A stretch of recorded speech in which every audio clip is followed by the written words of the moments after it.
потребует свежего воздуха. Прошу вас расстегнуть воротничок и ослабить пояс. Ноги соедините. Salut à toi, esprit éveillé. Aujourd'hui, le thème du sujet que je voulais aborder, c'est le thème du succès. Et je voudrais partager avec toi 5 armes mentales qui peuvent t'aider à cheminer vers le succès. La première de ces armes, c'est fais de tes problèmes une force. C'est-à-dire que tes problèmes peuvent devenir pour toi une force. Je ne sais pas si tu as remarqué, mais autour de toi ou dans ta propre vie, la plupart du temps, on arrive à atteindre un succès, à réussir quelque chose quand on a surmonté un problème. Si tu prends la vie de Steve Jobs ou des gens qui ont réussi à vraiment obtenir des résultats au bout d'un certain moment, ils ont eu un tas de difficultés, un tas de problèmes, et ils ont réussi à les surmonter, à trouver des solutions et à les transformer en succès. Donc c'est-à-dire que si au lieu de te laisser abattre par tes problèmes, tu te mets en action pour les surmonter, pour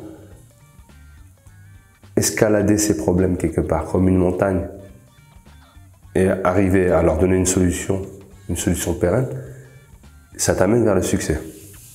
D'ailleurs, si tu prends l'exemple, je sais pas, tu as peut-être déjà eu envie d'entreprendre, si tu regardes autour de toi, dans la vie des entrepreneurs, souvent ils viennent donner une solution à des problèmes. Ils s'interrogent sur les problèmes des gens et ils leur donnent une solution.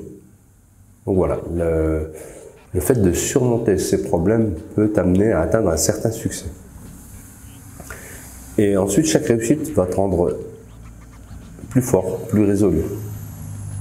Et donc plus à même de surmonter ces difficultés pour atteindre ce succès que tu convoites tant. Pour pouvoir surmonter ces problèmes et ces difficultés, il faut que tu saches une chose, c'est que tu es capable, avec une certaine quantité d'efforts, de diriger tes pensées et de gérer tes émotions. Si tu te laisses dominer par tes pensées négatives, hein, on en a des dizaines de milliers par jour, et tu te laisses submerger par tes émotions, ça va te bloquer. Au bout d'un moment, tu n'arriveras plus à avancer. Alors que si tu arrives à contrôler ça, je te dis pas de les faire disparaître, mais de les contrôler pour en faire une force. Eh bien, c'est là que tu pourras avancer jour après jour. En général, on a 2 types de problèmes. Les problèmes personnels, donc tout ce qui est émotionnel, les problèmes financiers, les problèmes mentaux, moraux, problèmes spirituels ou physiques. D'accord? On a un tas de difficultés dans ces domaines-là qu'on doit apprendre à gérer au fur et à mesure. Et là, on a après les problèmes, tout ce qui est professionnel. Donc, relatif à ta scolarité, si tu es étudiant, à ta profession ou à tes affaires, si tu as ton compte, par exemple.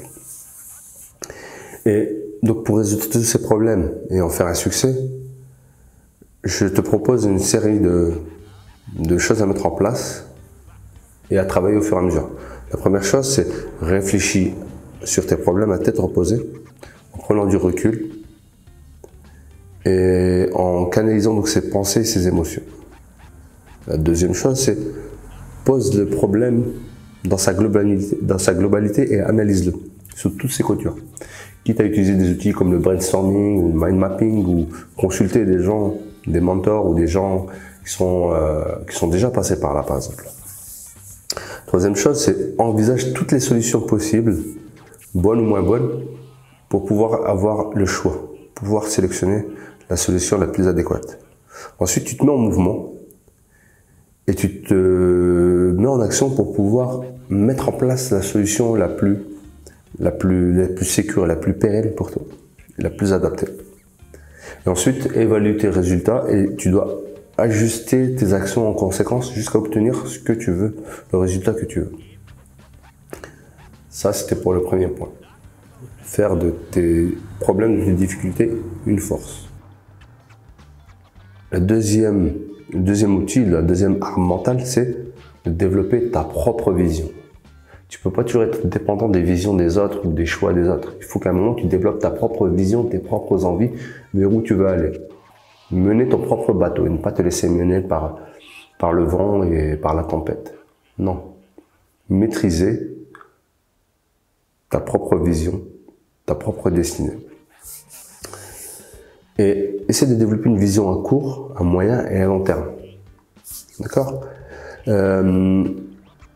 Évite de vivre au jour le jour en te disant demain on verra. Ok? Évite d'être comme la cigale de La Fontaine en somme qui n'a rien fait de l'été, et puis quand l'hiver est arrivé, elle n'avait fait aucune réserve, aucun stock. Elle était vraiment prise au dépourvu. Donc pour pas être pris au dépourvu toi-même, essaye d'anticiper au moins un peu. Donc anticipe ton avenir plus ou moins proche, tu te projettes, tu te donnes des objectifs, comme j'ai déjà vu, qui épousent les 5 critères, hein, que ce soit des petits ou des grands objectifs. Donc des objectifs qui épousent les 5 critères PP, VCE, c'est-à-dire prononcer de façon positive dans ta tête pour que ton cerveau les comprenne, qu'ils soient personnels. Si ça dépend de quelqu'un d'autre, c'est beaucoup plus difficile à acquérir, à conquérir que si ça ne dépend que de toi. Vérifiable par les 5 sens, que tu puisses vraiment vérifier quand tu as atteint tes objectifs. Contextualiser, donc tu te donnes une date de réalisation, un endroit, des gens avec toi. Vraiment, il faut que ce soit concret et écologique. Il ne faut pas que ça mette en péril tout ce que tu as déjà. Donc voilà. Inspire-toi aussi et apprends des autres, de ceux qui ont déjà réussi ou qui avancent au fur et à mesure. Tu dois en avoir autour de toi. Si ce n'est autour de toi, au moins dans les célébrités dont tu as déjà entendu parler. Il y a un tas de biographies qui peuvent t'aider à comprendre comment fonctionnait telle ou telle personne, qui peuvent t'aider à prendre des exemples et à te motiver et à essayer d'avancer. Ensuite, je vais te demander d'examiner le point de vue des autres. Il y a un présupposé qui est puissant, c'est le présupposé de la carte n'est pas le territoire. C'est-à-dire que toi, ta carte mentale, c'est pas ce qui se passe en réalité. C'est toi ta vision des choses. Donc apprends à connaître la vision des autres, à voir la carte mentale des autres. Ok? Ça te permettra de mieux t'entourer et puis de mieux avancer aussi. Je prends l'exemple de Thomas Edison. En fait, à l'école, on le prenait pour un cancre. Ses parents le prenaient, ses professeurs plutôt, le prenaient pour quelqu'un de mauvais parce qu'il ne travaillait que dans les domaines où il voulait et puis il participait pas tant que ça. Et un jour, il a eu une discussion avec sa mère dans laquelle il disait voilà ce que les profs disent de moi, ce qu'ils pensent de moi. Et sa mère lui a dit c'est à toi de faire tes propres choix et d'avoir ta propre vision des choses. Et après, bien sûr, vous savez ce qu'on lui doit maintenant, hein, que ce soit les lampes à incandescence, enfin ce qu'il a inventé. Voilà, ça sortait d'un cerveau qui n'était peut-être pas adapté à la scolarité de son époque, mais qui était capable de produire beaucoup. Et quand il se donnait des moyens, une vision, et qu'il a persisté, il est arrivé à ses fins. Ensuite, interroge-toi sur ce que tu veux pour avoir ta vision, donc, ce que tu désires réellement, ce que tu veux faire, qui tu veux être, et qui tu veux devenir dans 2 ans, dans 10 ans, dans 30 ans, en te projetant. Si tu te donnes un chemin à suivre, tu vas peut-être bifurquer, zigzaguer, mais tu restes sur ce chemin. Alors que si tu ne choisis pas de chemin particulier, tu vas être ballotté comme un fétu de paille. Y a une citation que j'aime bien qui dit que nul port n'est favorable à qui ne sait où il va. C'est-à-dire si tu n'as pas une destination, tu n'y arriveras pas, parce que tu n'as pas de destination. Donc donne-toi une destination, ensuite tu te donnes les moyens d'aller vers cette destination. La troisième arme mentale pour avancer vers le succès, c'est de te faire confiance. Souvent on a une piètre estime de soi-même, on ne se fait pas confiance, et donc on laisse facilement tomber. S'il y a quelque chose que j'ai appris moi dans ma propre expérience, c'est qu'on a tous des barrières mentales qui nous empêchent d'avancer. On se trouve trop ceci, pas assez cela. Donc la première chose à faire, c'est de lever ces barrières psychologiques, qui souvent sont dues à une éducation stricte. soit l'école qui veut nous mettre tous dans des moules, ou l'entourage qui nous pousse à faire comme les autres, à faire les mêmes études, pour avoir un bon petit boulot pépère. Alors que peut-être que tu as d'autres ambitions, toi. Tu veux faire plus que ça, mieux que ça.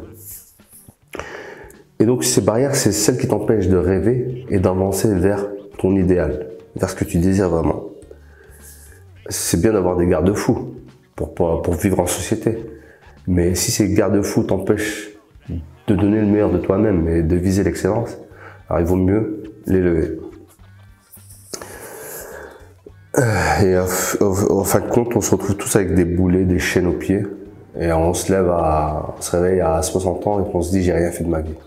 Alors que on a eu des opportunités, on a eu des occasions, on aurait pu essayer de faire des choses pour avancer. Donc fais-toi confiance, essaye des choses, trompe-toi et recommence. Et profite de la période floue qu'on vit en ce moment, avec tout ce qui nous tombe dessus en ce moment, pour prendre du recul et raisonner sur toi, sur ce que tu veux. Okay, et essaye de saisir les opportunités, parce que c'est au moment où tout va mal que des nouvelles opportunités peuvent se créer.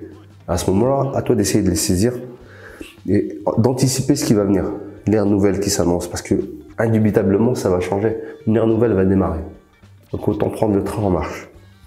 Et au lieu de te démoraliser à cause de telle ou telle situation, ou tel événement qui échappe à ton contrôle, hein, que ce soit la crise sanitaire, ou que ce soit ton origine sociologique, ou le fait que tu n'aies pas fait d'études, au lieu de te trouver des excuses en te cantonnant derrière ça, essaie de construire vraiment un objectif de vie, élargis ta sphère d'influence et concentre-toi sur ce que tu sais faire, sur ce que tu maîtrises pour avancer.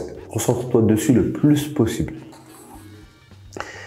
Et si une idée t'effraie, c'est que souvent, c'est une idée audacieuse, inédite, et le gain, il peut être au bout de cette idée.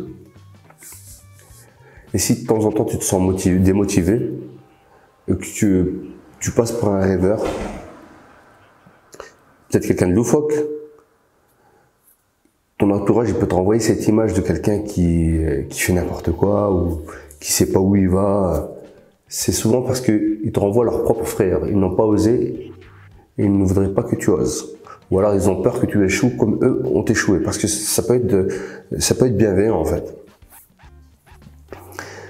Et si toi tu tentes et que tu réussis là où les autres échouent, qu'est-ce qui se passera à ton avis? Donc autant tenter, essayer. Pose-toi la question vraiment. Est-ce que ma vie, elle mérite d'être médiocre?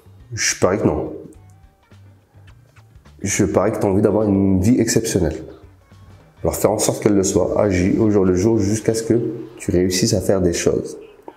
Tu peux agir, travailler, transpirer, prendre du plaisir en même temps, mais il faut que tu te fasses confiance pour ça. Peut-être que tu sais pas par où commencer, ou que tu n'oses pas commencer. Alors, il faut que tu trouves les encouragements nécessaires chez toi et chez ceux qui te font confiance. Mets-toi devant le fait accompli de temps en temps, c'est-à-dire, tu prends des engagements et tu y vas. J'aime bien, c'est l'histoire de Jim Carrey. Il s'est signé un chèque de 10 millions d'euros en disant, bah voilà, à telle époque, je vais encaisser un chèque de 10 millions d'euros. Il a tellement bossé, qu'à l'époque qu'il avait anticipé dans sa tête, il avait réussi à avoir ces 10 millions d'euros grâce à l'un de ses films qui ont le plus cartonné. C'était à l'époque c'était dans les années 90, c'était là où il commençait vraiment à être connu et reconnu. Et n'oublie pas que tous ceux qui sont arrivés à faire quelque chose, au début, ils étaient pris pour des fous. Après, ils ont été pris pour des gens dangereux avant de devenir des génies. Et j'aime bien, c'est la citation de Mark Twain. Ils ne savaient pas que c'était impossible, alors ils l'ont fait. Toi aussi, dis-toi que rien n'est impossible et essaye de le faire. La troisième arme mentale que je voulais te présenter, c'est motive-toi et agis. Bouge-toi en quelque sorte. La motivation, ce qui va te pousser, soit à passer à l'action, soit à faire un choix. D'accord? C'est le moteur de ton succès. Si t'es pas motivé, soit tu vas pas agir, soit tu vas vite baisser les bras. Donc, je t'invite pour trouver ta source de motivation à te poser les 5 questions suivantes. Comme ça, tu sauras ce qui te pousse à agir. La première, c'est pourquoi tu fais ce que tu fais, en général. Pourquoi est-ce que tu te lèves chaque matin? Pourquoi tu vas travailler? Pourquoi tu pratiques le sport? Pourquoi est-ce que tu fais ce que tu fais? Surtout dans quelque chose qui t'intéresse vraiment, qui te tient à cœur. Ensuite, pour qui tu le fais? Est-ce que tu le fais pour toi? Tu le fais pour d'autres personnes? Pour satisfaire quoi? Pour satisfaire qui? Et ensuite, la troisième question, c'est pour remplir quel but? Pourquoi tu fais ça? Pourquoi tu agis? Pourquoi tu travailles? Pourquoi tu vas vers les autres? Dans quel but? Qu'est-ce que tu veux satisfaire? Quatrième question, c'est quoi ta mission? C'est quoi le but de tes buts? Pourquoi est-ce que tu fais tout ce que tu fais, tout ce que tu mets en œuvre? Pour arriver à remplir quelle mission? Ensuite, la dernière question, c'est qui tu veux être vraiment? Tu veux devenir qui? Tu veux être qui au final? Ça, c'est des questions que je t'invite à poser sur le papier et vraiment essayer de répondre profondément à ces questions. Déjà, ça va être une façon de t'auto-diagnostiquer et ensuite de savoir qu'est-ce qui te motive, qu'est-ce qui te fait bouger, qu'est-ce qui te fait agir. C'est ça qui sera le moteur de ta motivation, qui sera le moteur de tes agissements, de tes actions. Il y a des forces puissantes qui peuvent te pousser à agir, hein, comme l'espoir, l'envie, le désir. Et tant que tu as de l'espoir, tant que tu as de la vie, tu vas continuer à avancer. Utilise tes valeurs et tes principes supérieurs pour agir.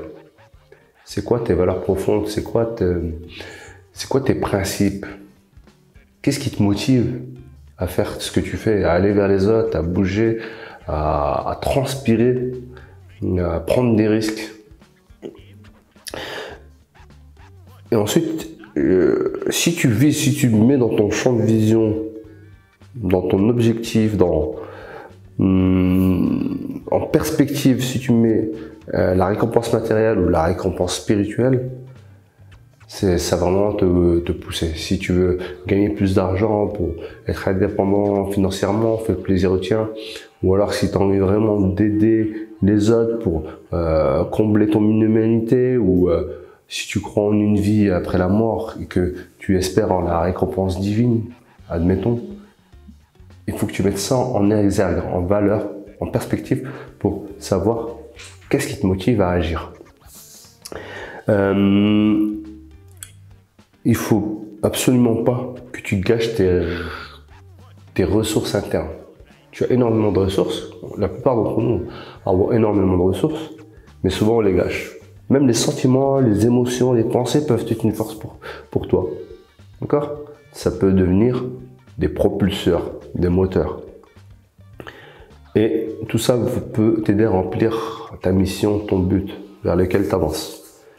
Pour te donner une vision sur ce qui peut te motiver, je vais te faire une liste de motifs qui font agir en général les êtres humains.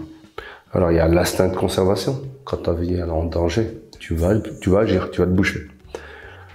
Quand tu as l'amour de quelque chose ou quelqu'un, pour cet amour, tu vas agir. Tu vas même te dépasser. La peur ou la crainte d'une menace va te pousser à agir. Tout ce qui est désir charnel, instinct sexuel, ça aussi c'est une motivation énorme. Donc si tu sais canaliser cette énergie, cette force, tu vas pouvoir faire vraiment des prouesses. Mais si tu te laisses dominer par elle, c'est sûr que tu peux créer des grands dégâts. Il y a le désir de vie éternelle. Okay? On a tous envie de vivre tout le long, éternellement, qu'on soit croyant ou pas. Il y a la liberté. On peut agir pour obtenir la liberté de son corps, de son âme.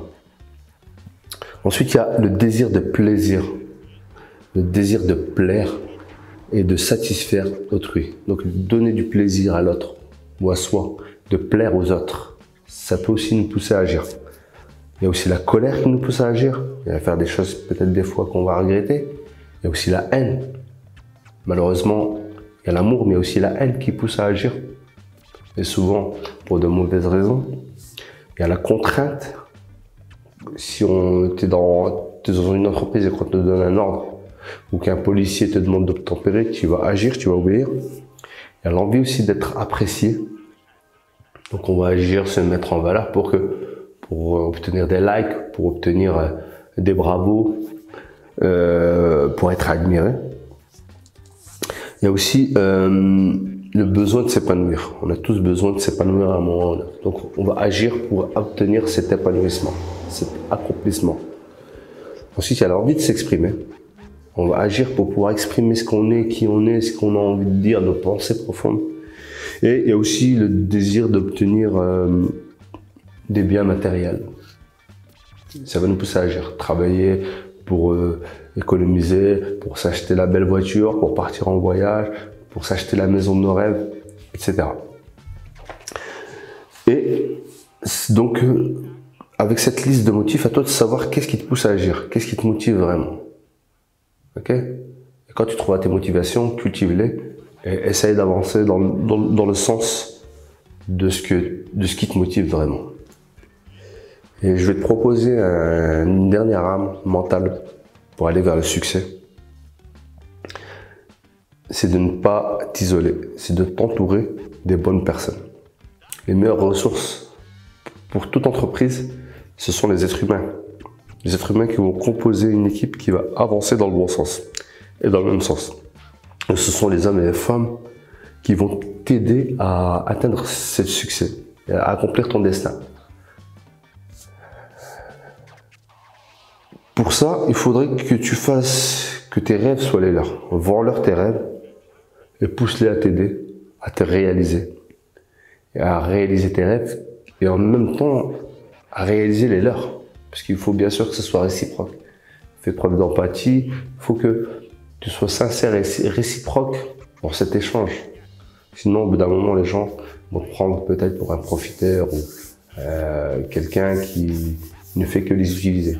Alors que c'est pas la bonne façon de faire pour moi. La bonne façon de faire, c'est d'être sincère dans ton échange avec l'autre, dans ton partage avec l'autre pour que vous réussissiez tous les deux, gagnant-gagnant. Donc, arriver à être dans des jeux à somme non nulle, comme on dit. Ensuite, motive les gens autour de toi par l'exemple, en leur montrant comment toi tu fais, comment tu réussis, partage tes expériences, donne-leur des astuces, des raccourcis que tu as réussi à obtenir grâce à ton expérience. Et à ton tour, va chercher les raccourcis et les expériences des autres. Apprends sincèrement à connaître leurs envies, les mobiles pour lesquels ils agissent. Fais preuve d'empathie, comme je viens de le dire. Essaie de les stimuler et de les pousser à tirer le meilleur d'eux-mêmes pour t'aider aussi dans ton entreprise. Et ensemble, essayer de réussir. Donc, dans le fait de t'entourer de bonnes personnes, j'aimerais te poser la question suivante. Est-ce que tu connais quelqu'un qui a réussi sans rallier à sa cause un bon nombre de personnes? Par exemple, si tu penses à Moïse, à Jésus, à Mohamed, ou à Gandhi, à De Gaulle, est-ce que tu vois pas que ces gens-là étaient très entourés quand ils sont arrivés à l'apogée de leur carrière, de leur vie? Est-ce qu'ils étaient seuls quand ils ont réussi? Non, ils étaient toujours très entourés, très appréciés. Ils ont réussi à convaincre un certain nombre de personnes qui les ont suivis, qui les ont aidés à réaliser leur entreprise.